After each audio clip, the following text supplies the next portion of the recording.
ఇంకోటి సార్, మీరు పెన్షన్స్ అంటున్నారు. పెన్షన్స్ అనేది కాంగ్రెస్ ప్రభుత్వం అనేది ప్రతి ఒక్క పేదవాడికి 4,000 రూపాయలు రెట్టింపు చేస్తా అని చెప్పారు. మరి అప్పటి కేసీఆర్ ప్రభుత్వం 2,000 ఇస్తుంది, ఇప్పుడు కూడా 2,000 ఇస్తారు. మీరు పెంచింది ఏముంది? మీ ప్రభుత్వం చేస్తుంది అంటున్నారు కదా, మీరు పెంచింది ఏముంది? అర్హులైన ప్రతి పేదవాడికి కూడా ఇల్లు కట్టిస్తామని మీరు చెప్తున్నారు.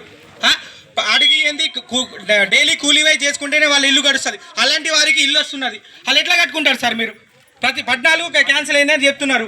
అటు గరీబోడు కైకిలు పోతేనే అడికి ఇల్లు నడుస్తుంది. అసలు 1,50,000 పెట్టి బేస్మెంట్ వేసి ఎట్లా కట్టుకుంటారు సార్? ఫస్ట్ ఎవరైతే కట్టుకుంటా అని చెప్పి వాళ్ళ దగ్గర డబ్బులు లేవో వాళ్ళకు మీరు కేటాయించండి. మరి గవర్నమెంట్ హాస్పిటల్ అంటున్నారు సార్, ఎక్కడ కూడా 1% కూడా స్టాఫ్ ఉండదు. ప్రతి పేదవాడికి కూడా అసలు రెస్పాన్సిబిలిటీ అదే లీడర్ కానీ చెప్పండి, స్టేజ్ కుర్చేస్తారు, ట్రీట్మెంట్ ఇస్తారు. గవర్నమెంట్ అదే మీరు స్కూల్లో వెళ్ళండి సార్, అదే మీరు స్కూల్లో వెళ్ళండి సార్.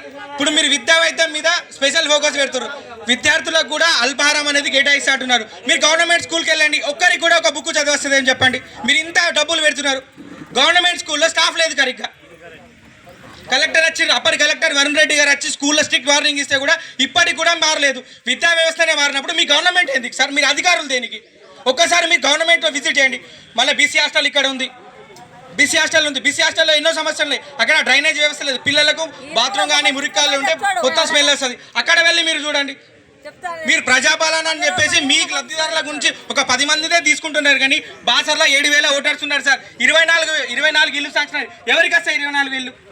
ఎవరికి సరిపోతాయి?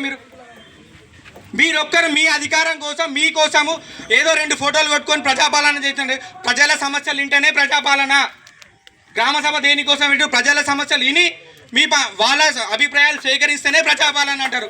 మీ ఇష్టం వచ్చినట్టు చెప్పేసి 2 మాటలు చెప్పేసి అయిపోయింది ప్రజాపాలన కాదు. బాసర్లో చాలా సమస్యలు ఉన్నాయి, దానిపైన నోట్ చేసుకోండి. మీరు లబ్ధిదారులకు ఒకళ్ళు ఇద్దరికి వస్తే అది కాదు సార్. ఇది ప్రతి ఒక్కరిని ఉద్దేశించి, ఎవరిని ఉద్దేశించి కాదు సార్. ప్రతి ఒక్కరు కూడా సహకరిస్తారని చెప్పేసి మేము అనుకుంటాం. అర్హులైన ప్రతి పేదవాడికి కూడా అందాలి. మీ స్కూళ్ళు విద్యా వైద్యం మీద స్పెషల్ ఫోకస్ పెట్టండి. మన ప్రతి ఫ్రైడే రోజు మన బాసర్ వాళ్ళే టెంపుల్కి వెళ్తారు.